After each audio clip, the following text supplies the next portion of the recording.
acceder a la lectura. Filipenses 1, versos 7 y 8. Esta acción de gracias que el apóstol Pablo le va a Dios por estos hermanos de los versos 3 al 11, capítulo 1, estamos viendo el cuarto aspecto, es que lo hace en amor, ¿verdad? El apóstol Pablo, pues, expresaba un profundo amor por esta iglesia, por estos hermanos, con los cuales se sentían muy identificados. Y pues era un amor que no era producto de halagos, puros reconocimientos superficiales, sino ni tampoco estaba basado en un egoísmo, otras cosas. Era algo que le nacía en el corazón. La verdad que los hermanos de Filipo le pesaban en el corazón al apóstol Pablo, y a pesar de las dificultades que habían de la distancia, porque la locomoción no era fácil en aquel tiempo, él estaba en Roma, escribe esta carta desde la cárcel y se la envía, y de Roma a Filipos era una distancia considerable. Pero eso no le impedía tener un amor constante por ellos. A veces la distancia, hermanos, pone obstáculos y uno enfría las cosas, ¿verdad? Aunque seamos familia de cerca, el papá, la mamá, los hijos, pero hay algo que la distancia difícilmente podamos vencer ciertas cosas. Pero cuando el amor es el amor de Dios, no hay distancia que valga. Y él tenía un amor constante, fresco, siempre, por esta iglesia, por estos hermanos. Y también las dificultades del ministerio eran fuertes sobre el apóstol Pablo, especialmente en este caso que estaba sufriendo cárcel, ¿verdad? Y una causa legal contra el imperio, o sea, era como David y Goliat en esa lucha. Pero esas preocupaciones de ese encarcelamiento, el hecho de no tener movilidad física, el hecho de no poder salir de la casa por cárcel que tenía, no enfriaba esa comunión íntima que el apóstol Pablo tenía con ellos. O sea, estaba súper bien.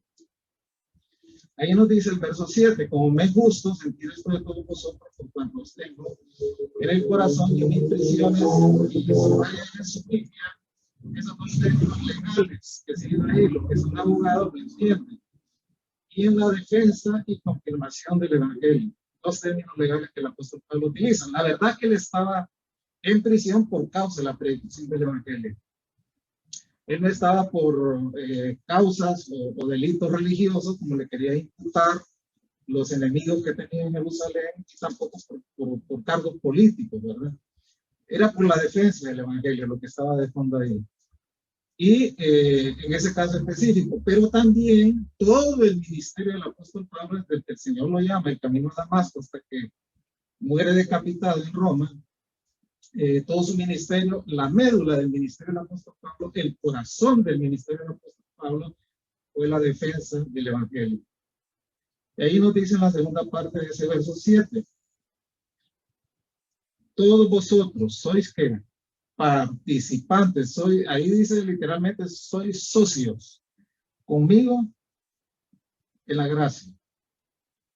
La verdad que la iglesia de Filipos, quieras o no, estaba involucrada en el encarcelamiento del apóstol Pablo, porque recuerden que cuando ellos se dieron cuenta que él estaba sufriendo esa aflicción en Roma, inmediatamente recogieron una ofrenda y buscaron que su pastor se la llevara, que era Epafrodito, lo recuerden.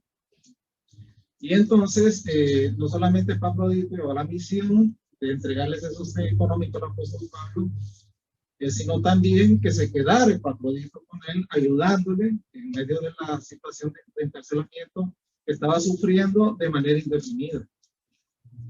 Pero Epafrodito sufrió enfermedad, lo recuerdan. Ahí en Roma estaban unas fiebres tremendas de lado a lado de la ciudad, que ponían en cama a medio mundo, y él cayó enfermo y casi se muere. Dios tuvo misericordia de él y no se murió, ¿verdad? Y tuvo que mandarlo al apóstol Pablo de vuelta. Y luego nos dice en el verso 8, porque Dios me es testigo de cómo os amo a todos en el entrañable amor de Jesucristo.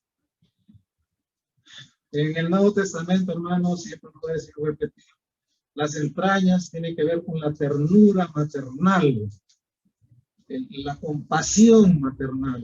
Él decía literalmente, yo amo a estos hermanos de la iglesia de Filipos con las mismas entrañas del Señor Jesucristo. con ese afecto y ese amor profundo. Vaya usted conmigo a 2 Corintios 2:4.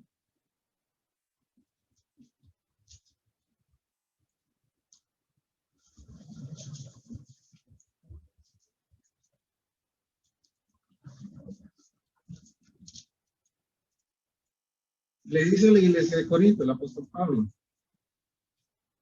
porque por la mucha tribulación y angustia del corazón os escribí con mucho dolor, con muchas lágrimas, no para que fueseis contristados o entristecidos, sino para que supieseis cuán, subraya en su Biblia eso, cuán grande es el amor que os tengo. El apóstol Pablo le insiste a los hermanos de Corinto en esta segunda carta el hecho de haberlos tratado con dureza. Si usted ha leído 1 de Corintios, hay una cuota de dureza que va, en realidad 1 de Corintios y 2 de Corintios son cartas correctivas, las dos. Porque esta iglesia de Corinto, hermanos, era una iglesia carnal, era una iglesia inmadura, abundaban los dones espirituales, pero igual abundaba el pecado. ¿Cómo decirles? Corinto era como el San Francisco de hoy, como el Miami de hoy. Un puerto inmenso, ahí confluía todo el tráfico para la Europa y hacia el Asia. Habían tabernas, habían prostíbulos, había como en Nevada, juegos de azar, disfrazados ilegales. Bueno, abundaba el pecado. Y el problema de los hermanos de Corinto es que nos habían desprendido de esa vida de mundanalidad, o sea, tenían un pie en la iglesia y otro pie en el mundo, así. Bueno, que se dieron situaciones tan graves que un muchacho ahí está viviendo con la esposa del papá. Y tuvo que ser bien severo el apóstol Pablo con ese trato. Aparte de eso, la iglesia estaba profundamente dividida. Primero había llegado Apolos, había hecho un trabajo. Apolos era un hombre intelectual, era un apologeta, era un defensor del evangelio mal. Y muchos se habían adherido a él y creado un partido interno. De ahí por ahí había pasado Cefas y otros estaban con Cefas. De ahí otros con el apóstol Pablo y por último otros con Cristo. Ese era el contexto que vivía la iglesia de Corinto. Entonces el apóstol Pablo tenía que recurrir a la severidad para corregir todas esas cosas. Y le quiere decir que él no les habla con dureza en otras cartas por intransigencia, por prejuicios, sino porque realmente les ama. Ahí es bien difícil, hermanos, encontrar el balance entre la corrección y el amor, ¿verdad? Porque a veces el amor cristiano lo malentendemos. El amor cristiano es dejar pasar y no complicarse. Que medio mundo haga lo que le dé la gana y no complicarse. A eso caracterizamos el amor. Ese es el amor hedonista del mundo, hermanos. Ese es el amor erótico del mundo. Vive y deja vivir. ¿Y por qué lo critican? Si tiene derecho. Hablando de la agenda homosexual, ¿no? En eso estamos. Y eso era lo que vivía la iglesia de Corinto. El apóstol Pablo les dice: yo en realidad no los estoy tratando con dureza porque no les amen, o porque sea intransigente o prejuicioso, sino porque los amo en realidad. Ese era algo que se estaba viviendo ahí en ese momento. En realidad, hermanos, en el caso del apóstol Pablo y de cualquier predicador o cualquier persona que tiene a su cargo la responsabilidad de educar a otros, hay un peligro tremendo en eso. Porque el que educa, el que discipula y el que predica, no es que le tiene que meter a sangre y fuego a los hermanos la doctrina, los principios bíblicos, sino que tiene, por la gracia de Dios, por el favor de Dios y con el magisterio del Espíritu Santo y con oración, instruir al pueblo de Dios de manera tal que ellos asimilen por cuenta propia las verdades de Dios. Un trabajo de un predicador, por ejemplo en mi caso y otros que predican aquí en la iglesia, todas las semanas de preparación. Nosotros salimos de aquí el domingo y nuestro día de descanso es el lunes. Pero desde el lunes ya estamos trabajando en el mensaje del siguiente domingo. Ya estamos orando, ¿verdad? Porque aquí no es de pararse a disertar, hermanos, y hablar bonito, ¿verdad? Y tratar de convencer a la gente con ciertas habilidades, con ciertas elocuencias humanas. Es la palabra de Dios la que se viene a predicar aquí. Y el único que puede romper los corazones de los que se sientan en esa silla de Dios, para que la palabra les penetre, les golpee y haga un efecto poderoso en el corazón de los hermanos. Y eso ya es oración. Esa es la enseñanza bíblica. La misión, en realidad, de un predicador y de un enseñador es no reproducirse en espejos opacos. Usted puede convertirse en un espejo opaco en este mismo momento.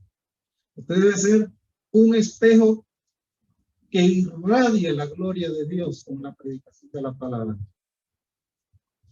Póngame ahí la imagen de Abel Bruce. Este hombre era un teólogo y un pastor de las iglesias libres en Escocia, muy usado por Dios, y era un gran enseñador de la palabra. Él hizo muchos comentarios de libros de las Escrituras hace un par de siglos. Y los discípulos de él, las ovejas de él, decían algo hermoso de las enseñanzas de él. Decían que pararse frente a Bruce a oír la predicación del evangelio era como soltarle las amarras a cada feligrés y dejarlo que viajara mar adentro, que ellos por cuenta propia pudieran contemplar las aguas azules. Eso debe ser la enseñanza de la palabra de Dios. A veces, hermanos, uno recurre como predicador y enseñador a ese peligro. Hay dos maneras de hacer entrarle las verdades en el corazón a las personas. Una es golpeando la roca y la otra es hablándole a la roca. El varón de Dios, Moisés, en las aguas de la rencilla, el Señor le dijo, él le dijo al Señor, este pueblo necesita agua. Él le dijo el Señor, ve a tal lugar y háblale a la roca y soltará agua. Y vino él y dio una mala impresión de Dios, agarró la vara y golpeó la roca. Y el Señor le dijo, por cuanto no seguiste mi instrucción, no entrarás en la tierra prometida. Uno viene aquí, hermanos, a predicar la palabra de Dios con pasión, con dolor, con sufrir, el haber orado y el haber pasado por su mente durante la semana los rostros de cada uno de ustedes. Y decirle al Señor, permite, Padre, que esto que se va a hablar el domingo no caiga en corazones indiferentes, en corazones fríos, en corazones que rechacen y le cierren a Dios el puño en la cara, sino que reciban tu palabra con mansedumbre y los cambien. Sí, por eso actuaba el apóstol Pablo. Sí. Le dice, yo no he sido severo con ustedes, le dicen los hermanos de Corinto, porque tenga algo contra ustedes, sino en realidad porque los amo. Yo quiero ver esta iglesia corregida y entrando en los propósitos de Dios. Lo menos que quería el apóstol Pablo, hermano, era ser paternalista. Otro peligro que existe en los pastores y en los predicadores. Sí hay cierta paternalidad con la feligresía, no se niegue. Hay una afinidad, amén. Hay cosas que pasan, que el pastor interviene en la vida de ustedes y crea una afinidad. Pero eso tampoco no debe ponerle un límite o un traspaso a la corrección cuando sea necesario hacerlo. ¿Lo hace usted con sus hijos, señor? ¿Verdad? Cuando lo enojan, como que le jalan las orejas, ¿no? Y usted reacciona y corrige, porque es necesario hacerlo. Lo menos que quería el apóstol Pablo era ser un hombre paternalista, pero cuando le tocaba guiar y corregir, lo hacía. Lea todas las epístolas del apóstol Pablo. Él no era que rechazaba el ejercicio de la corrección, pero sí lo resistía porque él siempre estaba esperando lo mejor de las personas. Una vez un pastor, allá cuando cumplimos el primer aniversario de la iglesia, recuerdo bien, lo trajimos de Canadá. Y él me decía, mire, no se meta tanto con la congregación. Textualmente le voy a decir lo que ese hombre me dijo hace 13 años. No se meta tanto con la congregación, porque cuando usted ya lo necesita, no lo necesita, le va a dar una patada en el trasero y viene el otro. Y yo, esa frase a mí me hizo reflexionar, no para validarla, sino para hacerme la pregunta, ¿por qué tenemos que dejar de esperar lo mejor de las personas? No importa si ese extremo se da. Ese es el ejemplo de Cristo. ¿Esperó lo mejor de sus discípulos, sí o no? Usted espera lo mejor de sus hijos, aunque les sean malcriados y no le retribuyan. Siempre está esperando lo mejor. ¿Por qué nosotros no lo podemos hacer también con nuestros hermanos? Con nuestros semejantes. El apóstol Pablo tenía su corazón lleno de amor por los hermanos de las congregaciones que él había abierto, ¿verdad? Pero eso también no implicaba que cuando le tocaba corregir, corregir. Les voy a poner un ejemplo más. Póngame ahí a John Knox, la figura de él. John Knox fue uno de los hombres, aparte de ser controversial, uno de los padres de la reforma en Escocia. Cuando ya los pre-reformadores ya habían hecho un trabajo en Inglaterra, en la isla principal, él fue el que sembró el evangelio en Escocia. En realidad, él fue influido por los pre-reformadores. Y John Knox, cuando le tocaba poner los puntos en las sillas, lo ponía. Fue un hombre que sufrió mucho por causa del evangelio. Estuvo preso no solo en ocasiones, muchas ocasiones. Tenía roces con los reyes de Francia, de Austria, de la antigua Alemania, de Inglaterra. Escocia era una isla administrada por una delegación del reino de Inglaterra mediante una reina francesa. Se daban esas negociaciones políticas en ese tiempo. Y una vez John Knox tuvo que enfrentar a la reina María, porque el matrimonio que esta mujer iba a tener con el rey Carlos no era conveniente para el rey. Y fue donde ella y le enfrentó y se le opuso. Al principio, como son las damas, como son las mujeres, jugó con John Knox la carta de la indignación. La sintió indignada, ofendida. Como era reina, sacó la segunda carta, la de la majestad ofendida. Y como no pudo con Knox y le seguía resistiendo, se echó a llorar, con lágrimas abundantes. Y John Knox le respondió lo siguiente, póngala ahí en pantalla. John Knox tuvo que corregir a su eminencia. Y le dijo John Knox a la reina Mary, ya está ahí, ¿verdad? Nunca me he complacido en el llanto de ninguna de las criaturas de Dios. Apenas puedo resistir las lágrimas de mis propios chicos, sus hijos, a los que corrijo con mis propias manos. Mucho menos puedo regocijarme con el llanto de vuestra majestad. Pero puedo mantener, aunque involuntariamente, las lágrimas de vuestra majestad antes de atreverme a violentar mi conciencia, a traicionar a mi pueblo con mi silencio. Fuerte.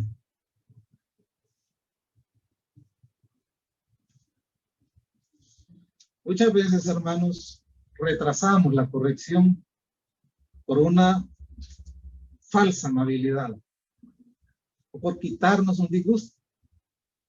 Pero muchas veces, por evitar un disgusto, lo que estamos haciendo es almacenar más disgustos. Y transamos una paz cobarde y cómoda para no complicarnos. Cuando lo que estamos haciendo es solo metiendo en el banco de las angustias y de los pesares un mal mayor. Por eso dice la Escritura en Proverbios, y lo advierto, Proverbios no es un libro de promesas, es de advertencias.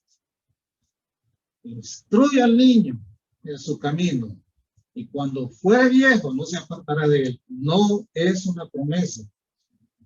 Es una máxima que le dice a usted, si tú haces tu trabajo con tu hijo desde chiquito, con tus nietos desde pequeños, acercándolos a Dios, van a tener menos posibilidades de fracaso y de triunfar en el Señor. Eso es literalmente lo que dice ese proverbio. Si no lo haces, No hay garantía. Vas a tener que luchar con ese problema hasta el final de tus días, probablemente. ¿Qué nos motiva a buscar el bienestar de los demás, hermano? ¿Qué le motiva a usted, como madre, como padre, a hacer lo mejor por sus hijos, o como abuelo por sus nietos?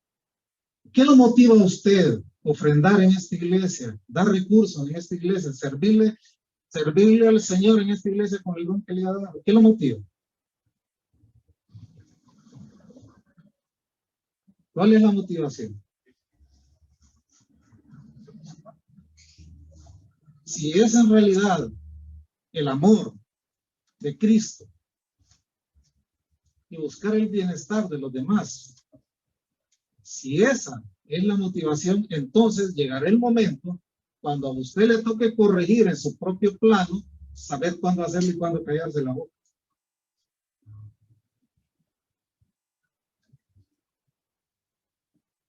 En cierta ocasión alguien me dijo aquí en la iglesia el año pasado: corrígese, hermano. No, era un hermano, corrígelo. Haga esto, haga lo. Y ya me tenía Dios de gallo, hermano. Todos los domingos me decía, porque quería ver a aquel hermano como sentado y como avergonzado. Entonces, orando. Yo, un pastor, siempre ve esto. Si yo toco aquí, que se mueve aquí. Si yo hiero aquí, ¿quiénes son los afectados? ¿Entienden? Pero uno deja, ¿no? Uno deja solo ver la satisfacción de ver su juicio sobre X personas consumado. Y dejé pasar los años. Dios hizo la obra en el corazón de aquella persona. Yo me resistí. No era una resistencia a la corrección por temor. Yo sabía que había algo que hacer. Yo le dije: Señor, si yo toco este punto tan sensible en la vida de este hermano, yo le voy a hacer daño. No solamente se va a ir de la iglesia, se va a ir toda la familia de la iglesia. Y oré a Dios que me diera el momento y la oportunidad de poder hablar con aquella persona. No hubo necesidad, Dios hizo el trabajo. Me pidió un miro el corazón. Entonces, esto es muy importante. 2 Corintios 2:4. Porque por la mucha tribulación, es decir, la preocupación mía por la situación de carnalidad en este mes de Corinto, os escribí con muchas lágrimas, no para que fueseis entristecidos, sino para que supiese cuán grande es el amor que os tengo. 1 Tesalonicenses 3:12.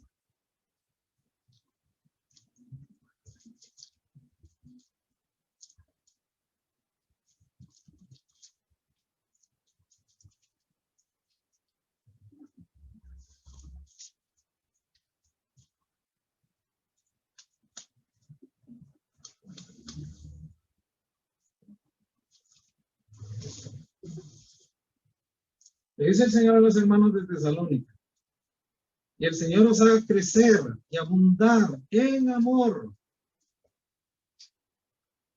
unos para con otros. Esa frase, uno para con otros, subrayela ahí. Y para con todos, como también lo hacemos para con vosotros. Ese término, uno para con otros, más o menos en el Nuevo Testamento aparece unas 30 veces. Y la palabra que más aparece asociada con esa frase, uno con otro, es el amor.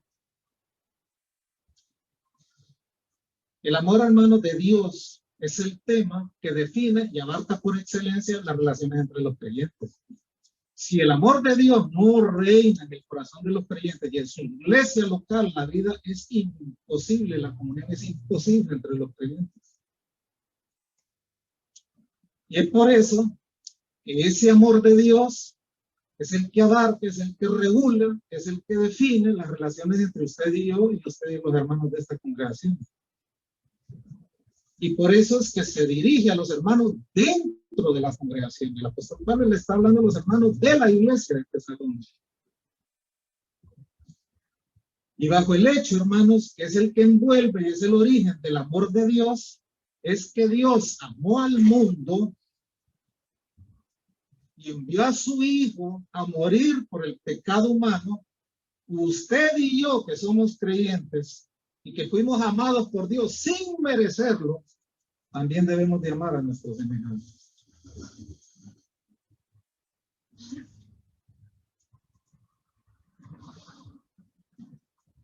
¿Qué le está diciendo el Señor, el apóstol Pablo a la iglesia de Tesalónica?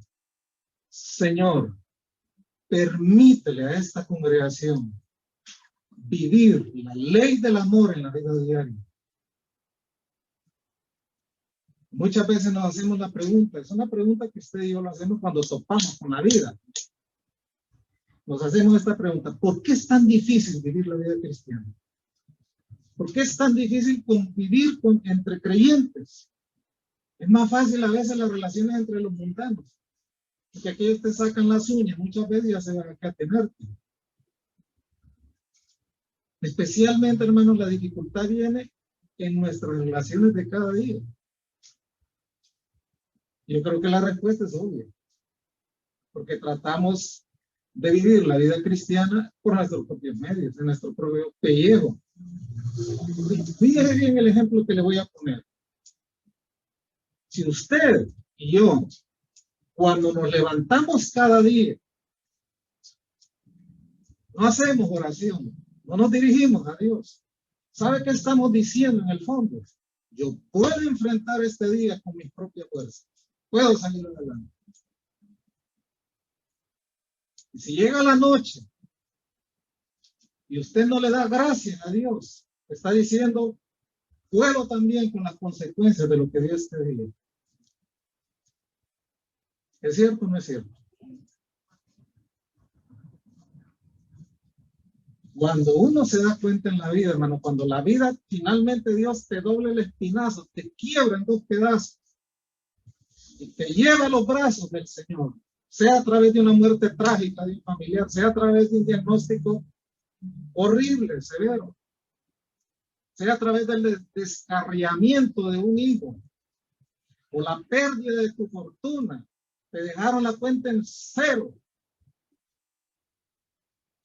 Cuando apareces en la central de riesgos, cuando te andan siguiendo aquellos de aquella compañía hasta en el cementerio para cobrarte. Entiendes que la vida sin Dios no es posible. Y aprendes a orar, tarde, mañana y mediodía, clamaré y me dirigiré al Señor, dice el salmista David. Porque uno entiende que no se puede vivir en este mundo sin la ayuda de Dios. Juan Buchan, póngamelo ahí. Un famoso novelista, también escocés, tenía una frase célebre. Me impacta lo que él dice. Y él definía un ateo de la siguiente manera. Decía él, un ateo es aquel que no tiene a nadie en el mundo invisible en el cual apoyarse. El gran fracaso en nuestras relaciones, hermanos, y en nuestra convivencia diaria es porque tratamos de vivir la vida cristiana sin la ayuda de Dios. Esa es una empresa imposible. Imposible. Platicaba con una hermana que nos encontramos con mi esposa ahí en cierto lugar, quebrantada y molida por la vida, con una experiencia de hogar bien difícil de superar. Y yo le decía a ella, cuando una persona ya ha sido molida por la vida, cuando un cristiano ya ha sido tratado por Dios, ya ha sufrido, ya sabía enfrentar las situaciones dirigiéndose a Dios, irradia paz, lo que dice, toca. Hay un alma quebrantada allá. Y le decía yo, hermana, usted ahora tiene la obligación, lo que dice 2 Corintios capítulo 1, de consolar a otros, porque usted ya fue consolada por Dios. Esa experiencia demoledora que usted pasó en su familia, tiene la capacidad de decirle a una mujer que está sufriendo lo mismo que usted pasó, que se puede superar con la ayuda de Dios. Que el perdón es posible, que la vuelta a Dios es posible y darle paso a Dios al siguiente momento de la vida. 1 Juan 3:16.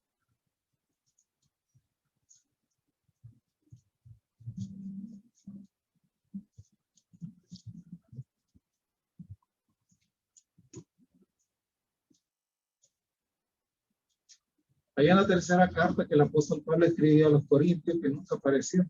Él hace referencia, creo que en 2 Corintios 5:9, no estoy seguro. Nunca apareció. Dios no la quiso incluir en el campo. No apareció. Bueno, vamos ahí. Primera de Juan 3:16.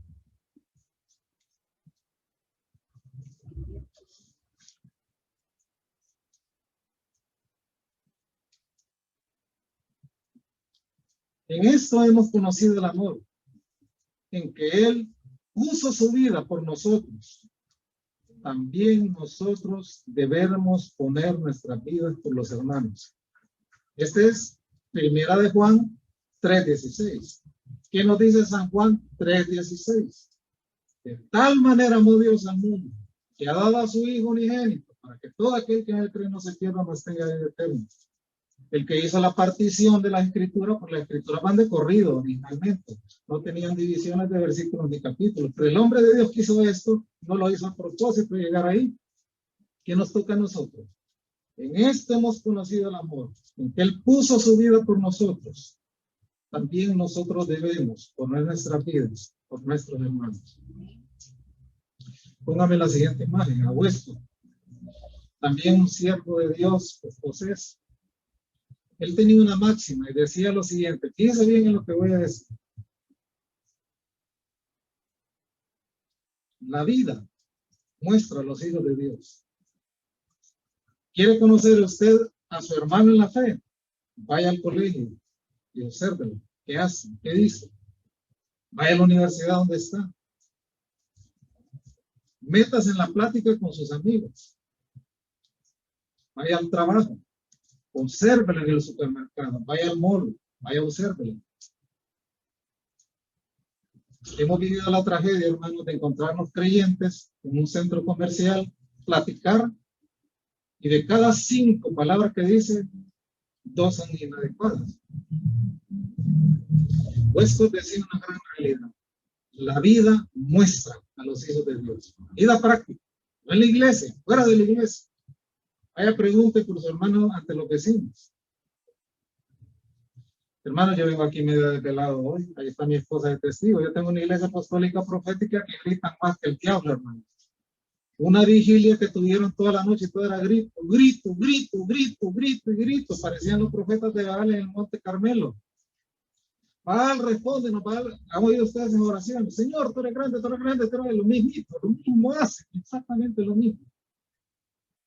Eso es un testimonio, un mal testimonio para la congregación si tienen un barrio enfrente, hermano, y toda esa gente desvelada, tienen vecinos míos al lado. Un árbol se conoce por el fruto. Usted no puede saber nada de botánica, ni reconocer morfológicamente un árbol por sus hojas. Algunos que vivimos un poquito con el tema de agricultura sabemos reconocer ciertas cosas, pero no todo. Pero usted sí puede saber un árbol de mango cuando ya los tiene. O uno de anonas. O uno de zapotes. Lo distingue por el fruto. Una persona se termina dando a conocer por su conducta. Si es el mismo en la iglesia, si es el mismo en el trabajo, si es el mismo en el colegio, si es el mismo en la universidad, si es el mismo en el barrio, si es el mismo en sus transacciones comerciales y no anda pagando mordidas para que le muevan las cosas. Si es un creyente que no anda buscando influencias políticas para que le ayuden. Y maldice al gobierno de turno porque el que se fue ya no lo favorece a él. Una persona se termina de revelar a través de su conducta. Y Juan nos dice en este verso de San Juan 3:16, en esto hemos conocido el amor de Dios, que Él puso su vida por nosotros, también nosotros debemos de poner la vida por nuestros semejantes. ¿Sabe qué está diciendo aquí el apóstol Juan? Una persona que no obra con integridad en la vida, no es de Dios. Entonces surge la pregunta, ¿qué es la integridad en este contexto? Y Juan responde, amar a tus semejantes. Por eso, Juan, usted puede leer todo este capítulo 3 de Juan, toda la epístola, pero en especial este 3. Si puede ver ahí, hermano, lo siguiente, que él hace de este tema del amor, de cumplir la ley del amor de Cristo, que es amar a nuestros semejantes, como Pablo amaba a estos hermanos de Filipos, un tema central y vinculante por varias razones. Número uno, a un creyente, desde un inicio, en esta iglesia y en cualquier iglesia, se le debe de inculcar esta obligación. Ama a tus semejantes. Una persona desde que viene a los pies de Cristo tiene que asumir esta responsabilidad.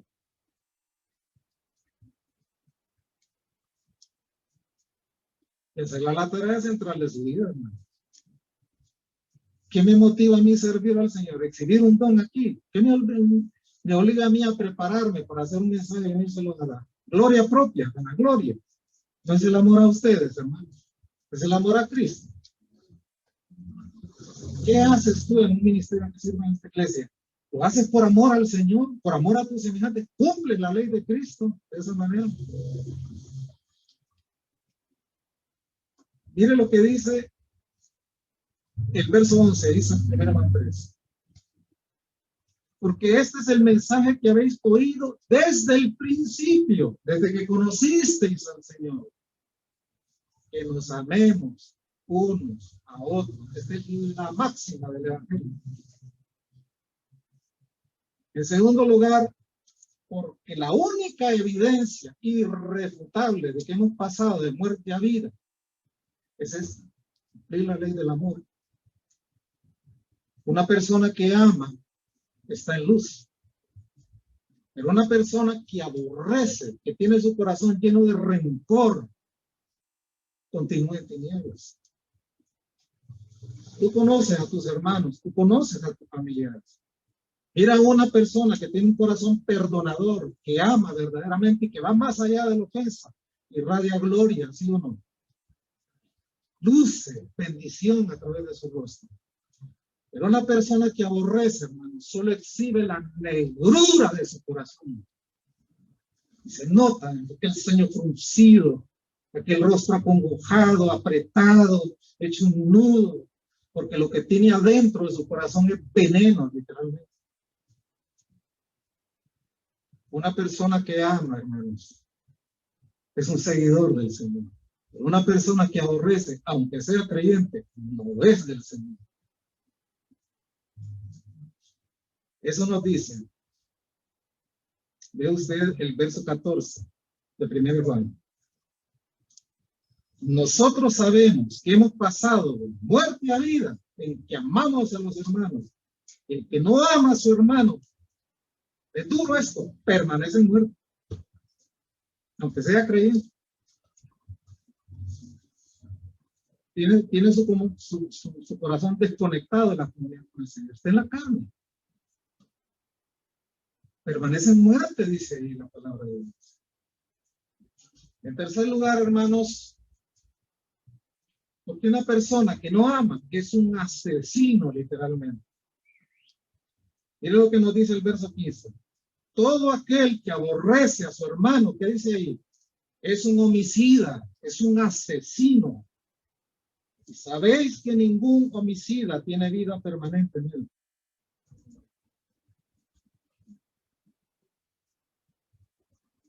El verso 12. No como Caín, que era del maligno y mató a su hermano.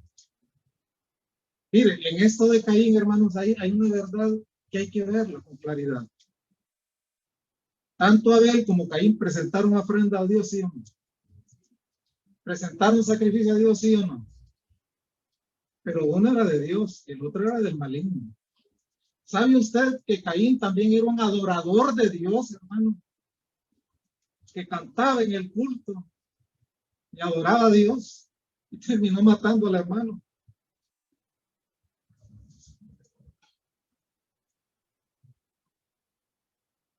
Bajo la antigua ley, allá en la lectura bíblica, allá por entre febrero y marzo, leímos el Pentateuco. Ahí estaba prohibido el homicidio, ¿sí o no? Castigado con la ley, con lex talionis, ojo por ojo, diente por diente. Le hizo daño a usted en un acto laboral a alguien y le lastimó la mano y la perdió, córtenla. A usted también. Ojo por ojo, diente por diente. Le hizo saltar el ojo a un hermano en una riña, sáquenle el ojo a usted. Mató a alguien con alevosía y ventaja y quiso escapar a una de las ciudades de refugio. El homicida podía meterse adentro y matarlo también. Esa era la ley del talento. En el nuevo orden de cosas, eso no está. Ahí era prohibido el homicidio. Pero ¿sabe qué dice la palabra de Dios? Que alberga rencor y resentimiento en su corazón. Su pecado es tan grave como el que mata. Mire lo que nos dice Mateo capítulo 5, versos 21 y 22.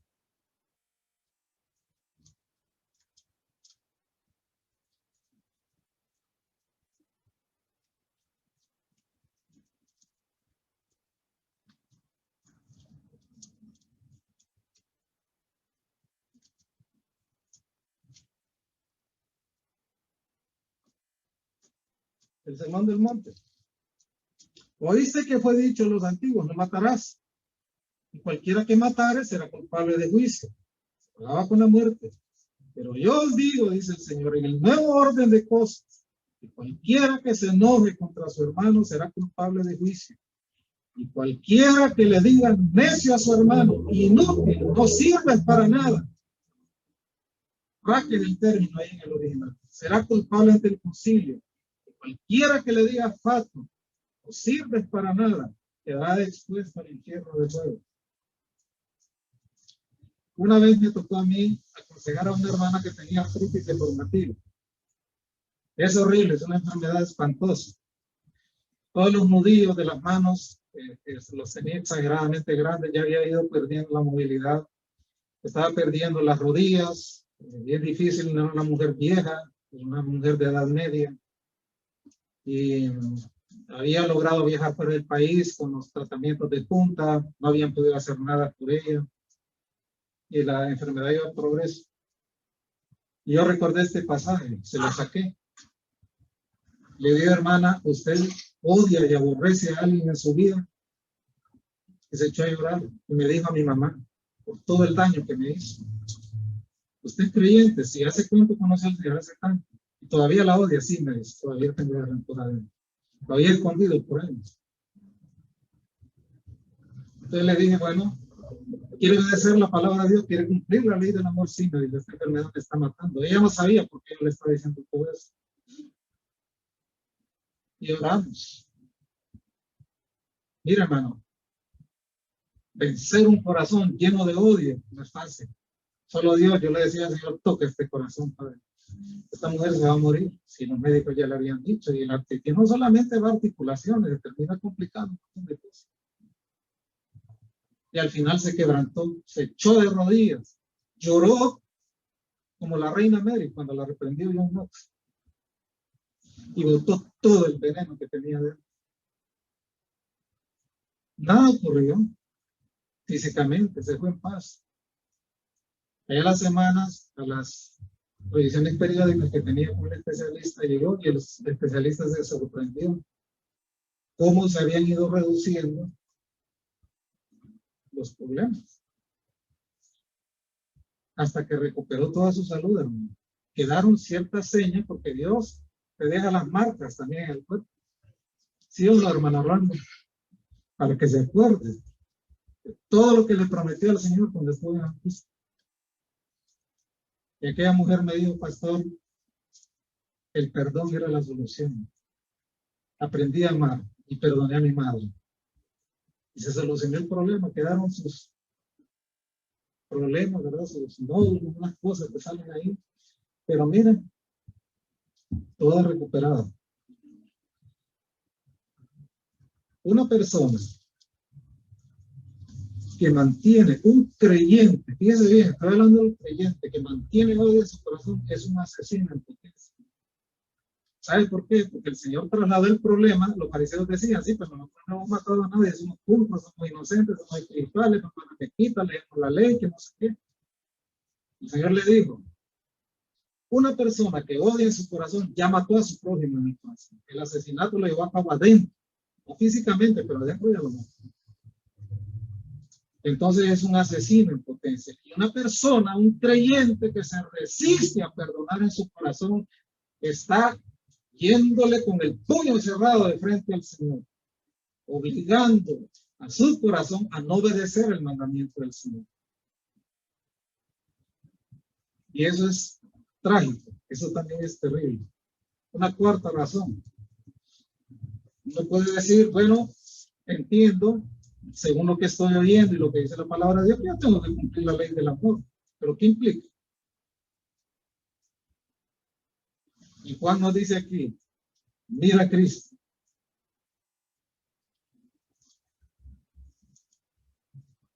Leamos en nuestras Biblias, Filipenses 2:5.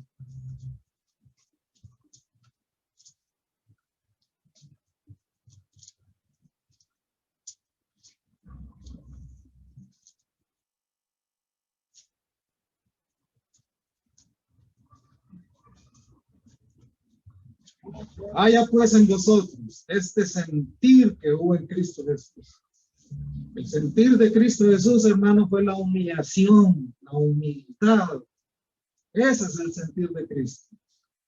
Y lo que el apóstol Pablo le dice a los filipenses, sean humildes. Tienen la muestra en el Señor Jesucristo, que fue hasta muerte y muerte de Jesús. Bueno, vamos a 1 Pedro 2:21.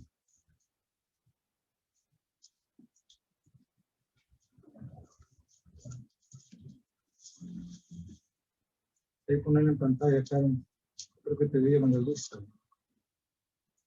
1 Pedro 5:21. Miren qué dice aquí.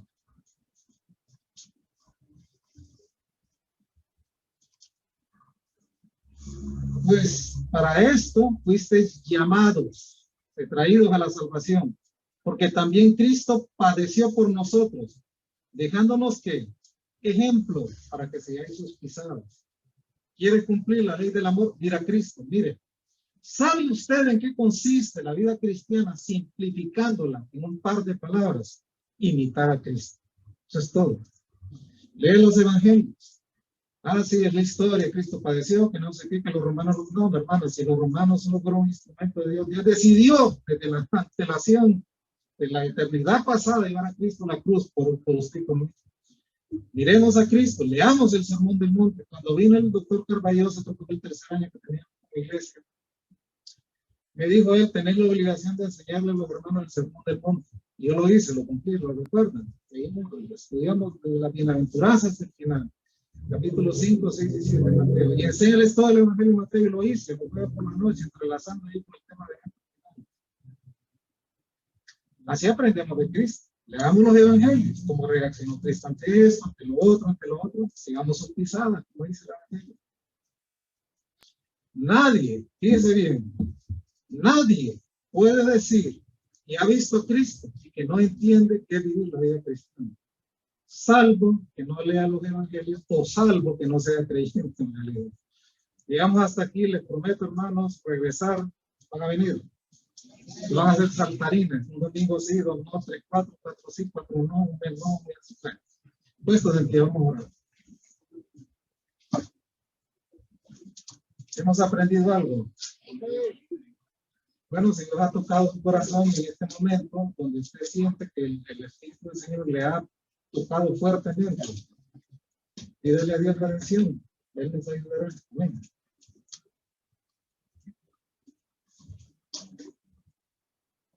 Mi abuelita decía algo y es cierto. Una persona que odia, decía él, una persona que aborrece, se va secando como palma. Está perdiendo la salud, está perdiendo el brillo, está perdiendo el sentido de todo. Se va sepultando en el veneno. El apóstol Pablo le dice a los hermanos, yo los amo en el entrañable amor de Jesucristo. No importa lo que pueda haber pasado. Señor, te damos gracias por tu palabra que ha sido plantada en nuestros corazones. Límpialos, Padre, de todo rencor, de todo resentimiento, de todo odio, Padre, porque son pecados tan graves como el homicidio, como le dijiste tú a los fariseos en el Sermón del Monte. Ayúdanos, Padre, a tener ese amor que el apóstol Pablo tenía por estos hermanos de Filipos, que les recordaba con gusto. había participado todos con él en el sufrir del Evangelio, tenían seguridad de salvación, tanto como él la tenía, y les amaba, Padre, con las mismas entrañas de Cristo, como él lo decía. Favorécenos con tu palabra, se asiente en nuestros corazones, rinda fruto, Padre, y nos cambie a pesar de nuestra resistencia y de nuestra torpeza, Padre, para vivir. Quita toda arrogancia, toda soberbia, toda codicia, Padre, en nuestros corazones. Líbranos de meter las raíces en este mundo y creer que aquí lo es todo. Ayúdanos a tener un enfoque en la eternidad de todo lo que hacemos en esta tierra, porque vamos al encuentro contigo. Bendice cada persona que está aquí presente, sus familias, bendícelas, Padre. Encarrilen y metan en el carril de Dios todo aquello que están intentando emprender para salir adelante en su vida y también en la vida de sus hijos. Así te damos las gracias en el bendito nombre de Jesús. Amén y amén.